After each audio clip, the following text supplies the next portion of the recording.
the matter? What is it? Another case for Nick Carter, master detective.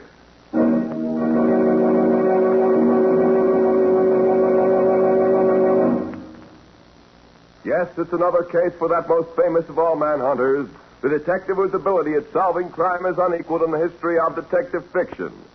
Nick Carter, master detective. Tonight's curious adventure... Death After Dark. For Nick Carter and the mystery of the vampire killings.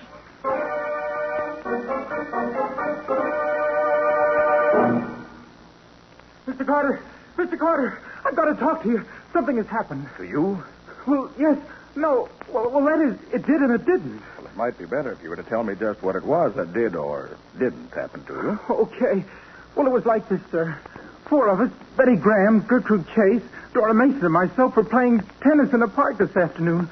We played a few sets, and then about 6:30 we started home. But just as we got to the park gate, Dora suddenly discovered that she'd left her racket in the court. I offered to go get it for her, but she started after it herself.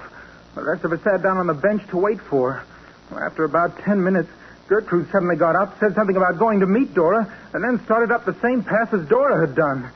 Betty and I sat on the bench talking and waiting for them until suddenly we began to realize it was getting quite dark. All at once, Betty said what was on my mind. I don't like this, Phil. The tennis court is only about 5 minutes' walk from here. They should have been back before this. Yes, I know. I was thinking the same thing. What do you suppose could be keeping them? I don't know. Don't you think we'd better walk up that way and see what's happened to them? Nothing's happened to them, Betty. But, well, if you want to walk up and meet them, why, okay. Well, I'd rather do that than keep sitting here. Oh, come on, man. But I'll bet we meet them before we get to the court. But I judge from the way you tell it that you didn't find them. No, Mr. Carter, we didn't. When we got to the court, it was deserted. We called and called, but we got no answer. Then suddenly Betty saw something. Phil, look. What is it, Betty? Look, there on the grass behind you. That's Dora's tennis racket. I know those colored strings. But that means that she never came back here at all. But where could she have... Betty, didn't Dora have a rose in her hair? Why, yes. She picked it up in the path just before she left us. I remember watching her tie a knot on the stem so she could put one of her hairpins through it to hold it in her hair. Why? Here, by the end of the net. A rose. You're right. And it's got a knot in the stem, too. And look, Betty. It's been stepped on. Phil, I'm afraid. Let's get out of here. Something happened. I'm afraid. And she started running across the grass toward the nearest gate. Weren't you scared, too? Well, yes, some.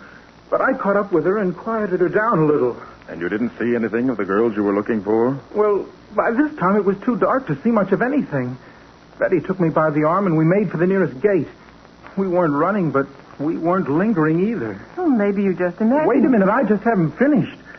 Before we got to the road leading to the gate, we had to go through a patch of thick woods. I'd gone that way before, so I didn't think much about it. But Betty was still pretty scared. It's dark here, Phil. I can hardly see anything. Let's hurry. I want to get out of here. If we try to go any faster, we may fall over something. Just take it easy and keep going. And we'll...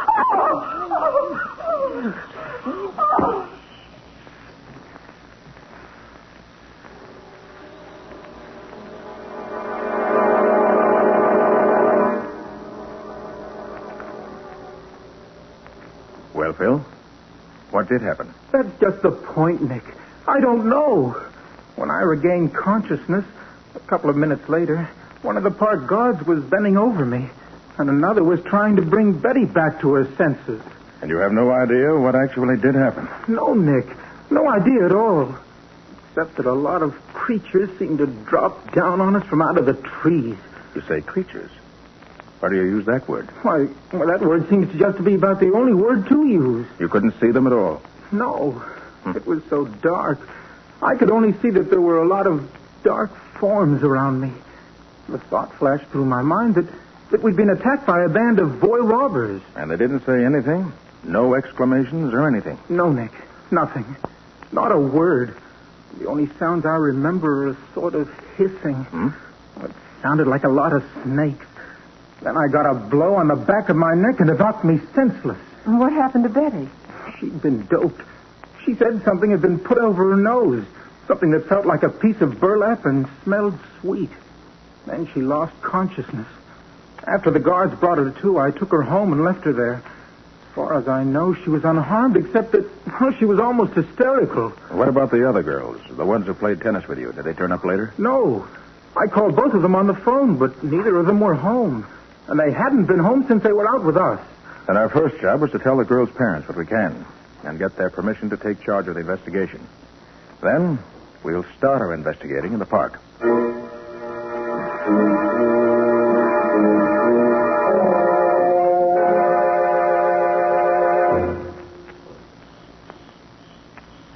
Everything here looks so different at night, Mr. Carter. I'd much rather not have to make this examination by night, Phil. But I don't dare wait until morning. It might be too late. There's the tennis court right ahead, Mr. Carter. And here's the tennis racket, right where we left it. Don't go any further. I want to see what I can find on the ground in the way of marks or prints. Yeah. Yes. Pretty obvious that a number of barefooted persons have been tramping on the grass here. Barefooted? Yes. I found one pretty clear impression of a complete foot. Looks about the size of a 10-year-old boy. Yes, there are lots of prints here. Well, do you think they could be the prints Phil. of... Come here. What is it? Have you found... Now, take it easy, Phil. Take it easy. Look here. Dora Mason. Is she... Yes, Phil. She's dead. Poor Dora. Why, she almost looks as if she were asleep, doesn't she? Yes. Except for that peculiar alabaster whiteness of her skin. Almost as if there wasn't a drop of blood left in her body. How was she killed, Mr. Carter? I don't know. The only mark I can find on her is a tiny round hole in her neck. A couple of inches below her ear.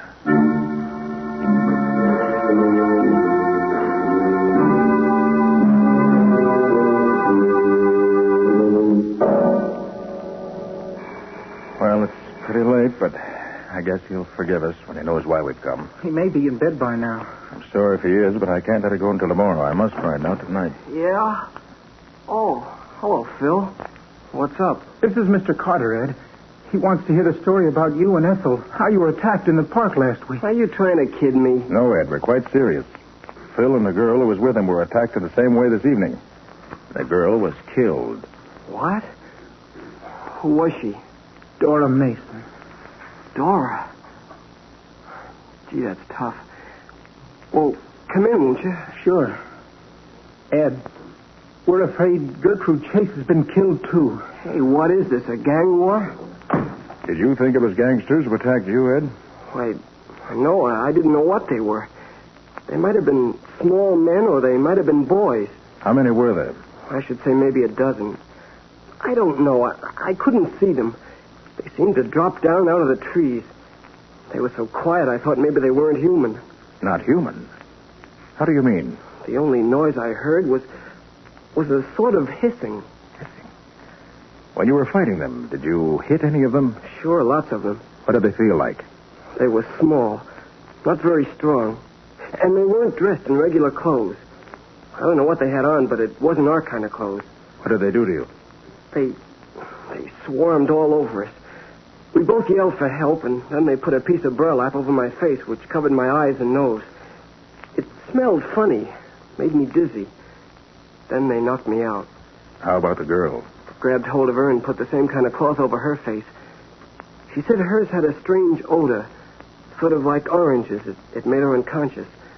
But it didn't last long. Some park guards heard us, and the things disappeared as they came up.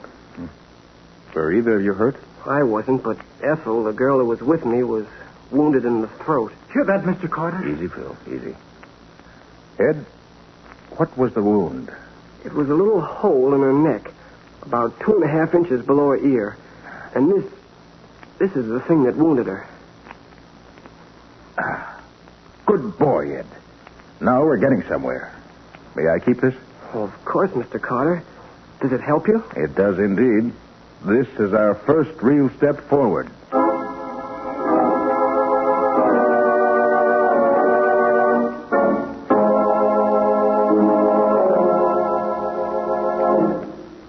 And you say that Moran still had the thing that made the hole in her neck? Yes, Patsy. It was a wicked little instrument. Scubby took it up to one of the medical supply houses to see if they could tell us anything about it. Well, what does it look like, Nick?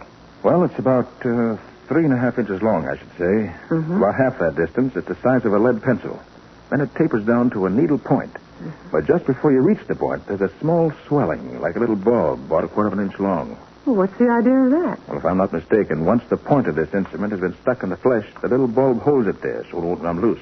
You know, something like the barb in a spear. In fact, that's how Moran happened to have this one. After he and his girlfriend had been attacked by these things, they found this still hanging in the flesh of her neck. Oh. Through the center of this needle is a hole, about the size of a hair at one end and slightly larger at the other. Well, what is this gadget used for, Nick? Injecting something into the blood? No, Patsy, I don't think so. I feel sure it was used for taking something out. Oh. Well, did you see that early this morning the police found the body of the other girl who was with Phil yesterday? Yes, I know. And she died exactly the same way Dora did. Patsy, the thing that puzzles me about this whole thing is this. The killers don't act like human beings, and yet they must be. Nick, this couldn't be a sort of repetition of Edgar Allan Poe's story, Murders in the Rue Morgue, could it? No, Patsy. There are no monkeys or apes in this. Killers must be human beings. Unless... Unless what, Patsy? Well, there's one very obvious idea suggested by the fact that each body had a hole in the throat and that each body was practically drained of blood. That's true. Particularly as there was no blood found on the ground near the bodies. Well, that's just what I mean. It certainly suggests... I mean, you can't help thinking of... Well... Vampires? Isn't that what you mean? Well, yes. Of course I don't... Patsy, what is a vampire, actually? Why, it's a sort of huge bat which kills its victims by sucking the blood from their throats. Mm-hmm. And have they ever been known to attack men? Why, I don't think so, except in stories. Could a bat leave footprints like a 10-year-old boy? Of course not. Bats have claws. Well? I know it's silly, Nick. I don't believe in them. I know there are no such things. It's just that... I know, Patsy. It's just that it looks so very much like what we've heard about vampires that it's an easy, if impossible, solution. But, Nick, these girls were murdered, so there must be an answer. Of course, Patsy, of course. But I refuse to believe in the supernatural. I feel sure that the answer must be that somewhere there exists a sect or creed that uses human blood in its rituals, religious or otherwise. You think the blood is the answer, not the killings? I do. I feel certain, Patsy, that these girls were not, in the strict sense of the word, murdered. Not murdered? No, Patsy. They died because, for some reason, the blood was drawn out of their bodies.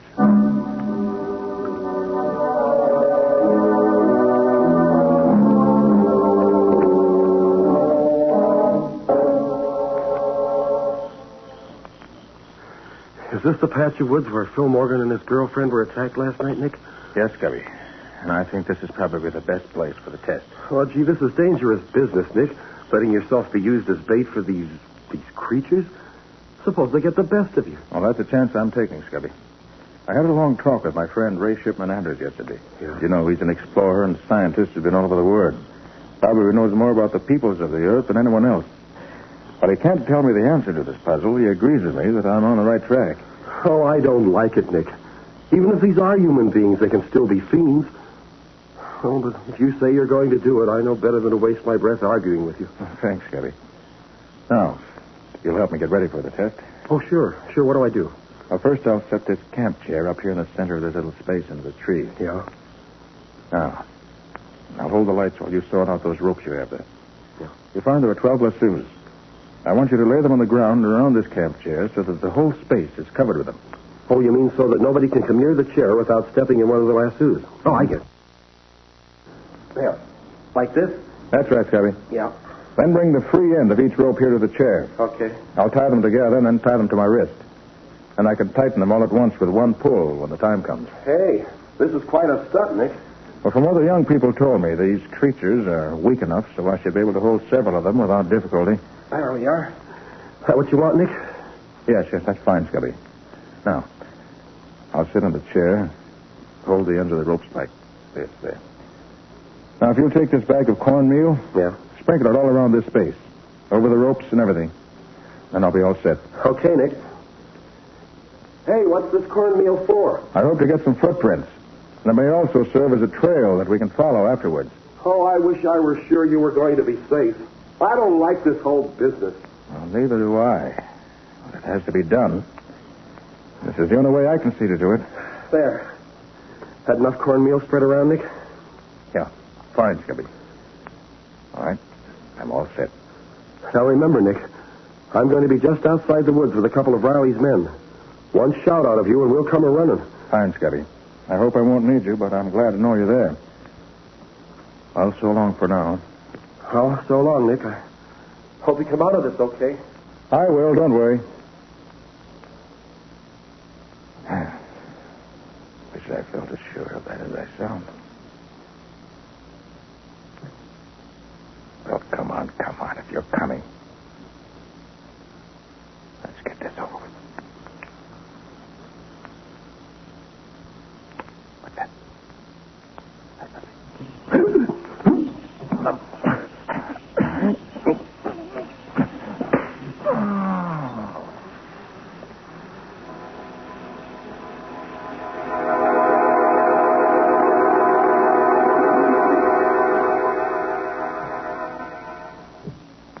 But what really did happen? Well, after Scubby left me, I waited a while. Nothing happened. I waited some more.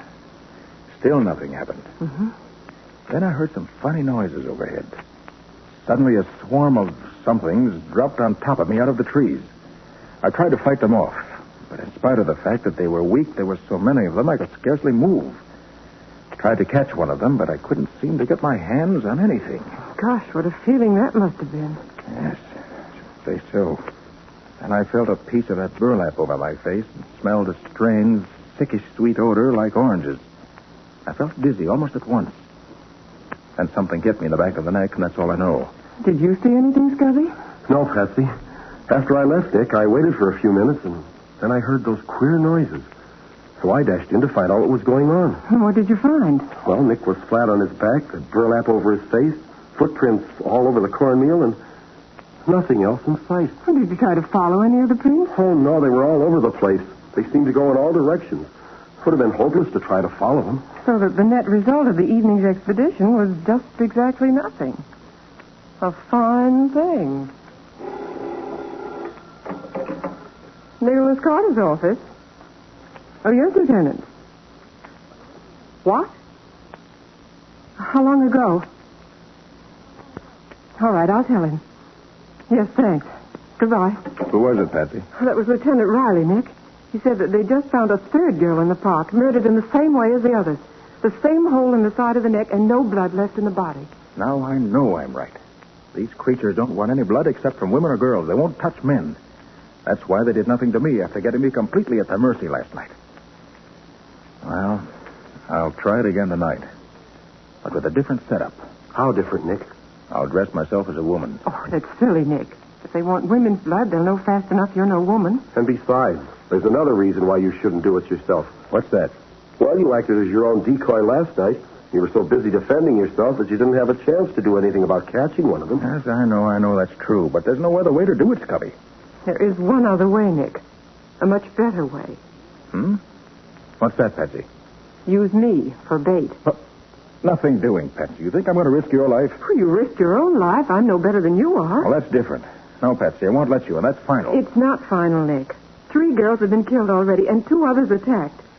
If I can help put an end to these killings by serving as bait for these awful things, I want to do it. But, Patsy, you... No, Nick. No buts about it. I want to do it. Patsy, Nick, you've just got to say yes. I'm serious. You and Scubby can stand by to protect me, as well as to catch one of these creatures. Gosh, Nick, looks as if you got yourself a decoy, whether you want it or not. If the lives of other girls can be saved, it's worthwhile for me to do it. All right, Patsy. If that's the way you feel about it, I'll use you. Thanks, Nick. Now, what are the plans?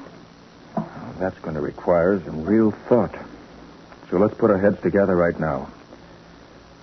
Any mistake this time would be fatal.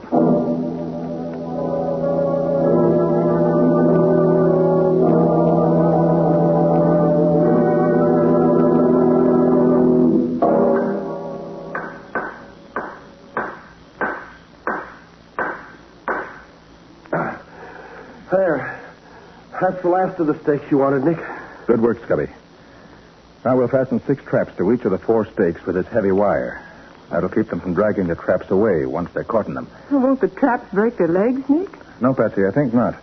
They're just about strong enough to clamp firmly on their ankles and keep them from getting loose without breaking any bones. Okay. And with the 24 traps in a double circle around you, one of them's bound to get something. How far away are you and Scubby going to be? Right at the edge of these woods, Patsy, only about 100 feet away. Mm-hmm. You don't think our being here will scare them off, do you, Nick? Well, your being around where I was last night didn't keep them away, did it? No, it didn't. You know, I don't think they're afraid of anything. They take what they want when they want it. And I'm going to be close enough so that I can reach Patsy and nothing flat when the time comes. There. Well, that takes care of all the traps, Nick. Now, anything else? No, I guess that's all. Now we'll just have to wait. Nick? Yes, Patsy?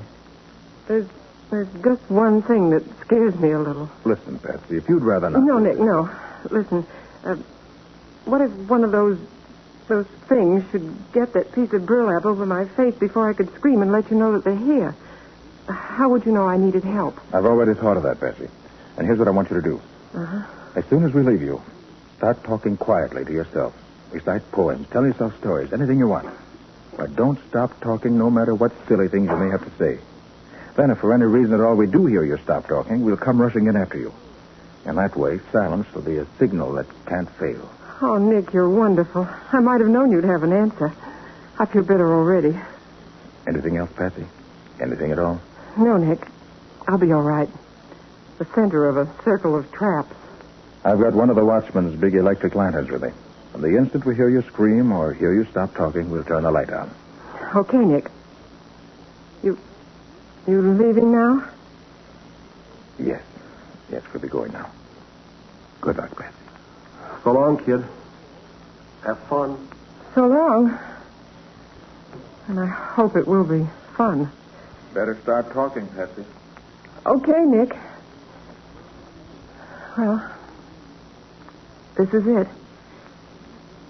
The sun that brief December day rose cheerless over hills of gray, and darkly circling gave at noon a sadder light than waning moon.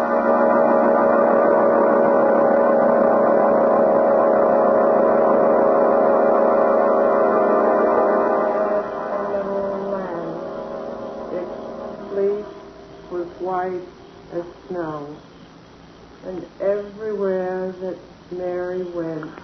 Is she wearing that leather collar you got for her, Nick? Yes. I had it made so it covers her neck, her back, and her chest. I'm sure it's excellent protection. Now I wonder how much longer the poor kid will have to keep this up. She's been going for almost an hour now. She's recited Paul Revere's Ride 10 times. Yes. If we don't get some action pretty soon, now I'll begin to get... Come on, Scubby, quick. Come on, right on. Come on, hurry up. Hey, you can see them. They're little men. Come on, Patsy. Hold on, Patsy. Nick, he's down. Yes, but the little men are leaving. They're running away. Oh, Patsy. Patsy, how do you feel? Patsy, good to you. Are you all right, Patsy? Are you all right? I think so, Nick. Just dizzy, that's all. Good. Take care of her, Scubby. Yeah. We've got 2 of those creatures in that trap. Are they dead, Nick? They look so. No, they're just unconscious. The treatment was too rough for them, maybe. Well, what are they? Can you tell? They look like little men. That's all I can tell now. Some sort of pygmies, obviously. Members of one of the yellow Asiatic races, I should say. Well, Patsy, What you've done has solved the case. How do you feel now? All right, I guess. Now, then let's get back to the office. We'll phone my scientist friend to meet us there. Between us, we ought to be able to find out what this is all about.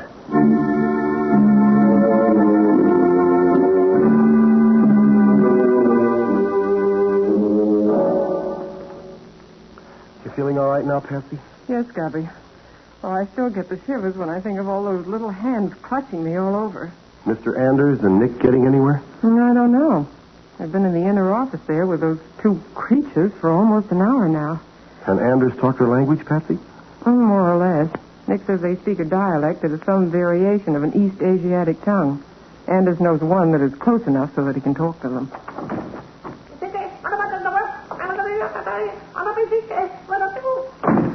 So they can talk. Anytime, except when they're hunting. Well, Nick, what's it all about? Did you get anything out of them, Nick? Well, it turns out that they're not men, but women. Women who belong to some tribe on the outskirts of China. Call themselves Tuks.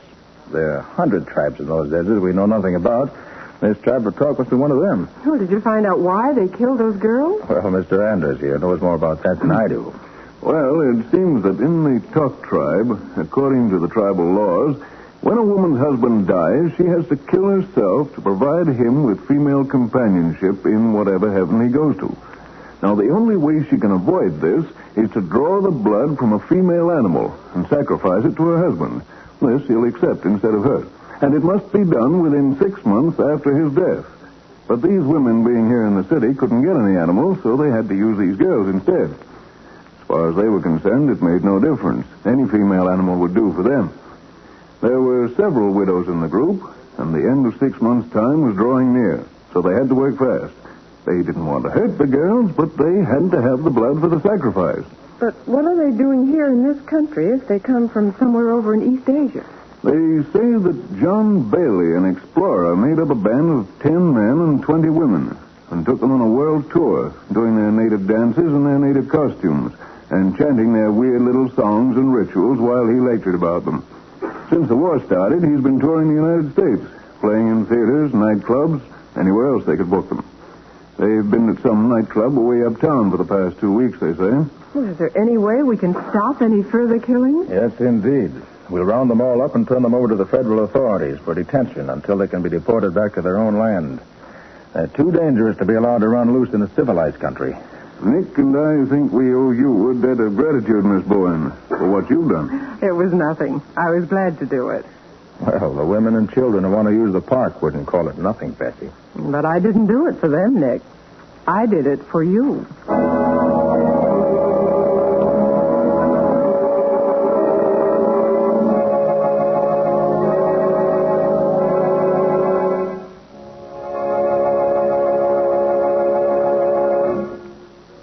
This has been another of the strange adventures of Nick Carter, Master Detective, which are brought to you regularly at the same time by WOR Mutual.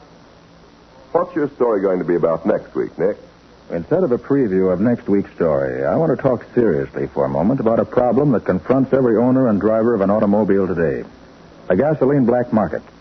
At the present time, there simply is not enough gasoline available to supply the needs of our armed forces and the unlimited wants of civilians as well. Gasoline is more and more necessary in prosecuting this war.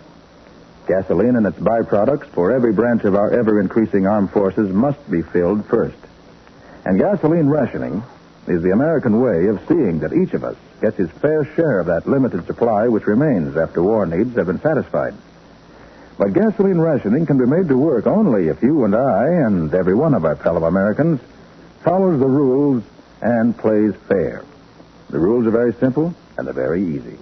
1, write the license number of your car in ink on each of your gas coupons. 2, never buy gasoline without giving up the proper amount of gas coupons. And 3, never buy or accept gas coupons that are not rightfully yours. The black market on gasoline thrives on people who think it's smart to get more than their fair share, even at the expense of their neighbors.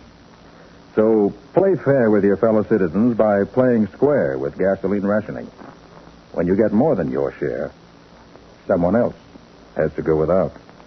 The return of Nick Carter is produced in the studios of WOR and is broadcast over most of these stations every Saturday evening at 7 o'clock Eastern War Time. This is Mutual.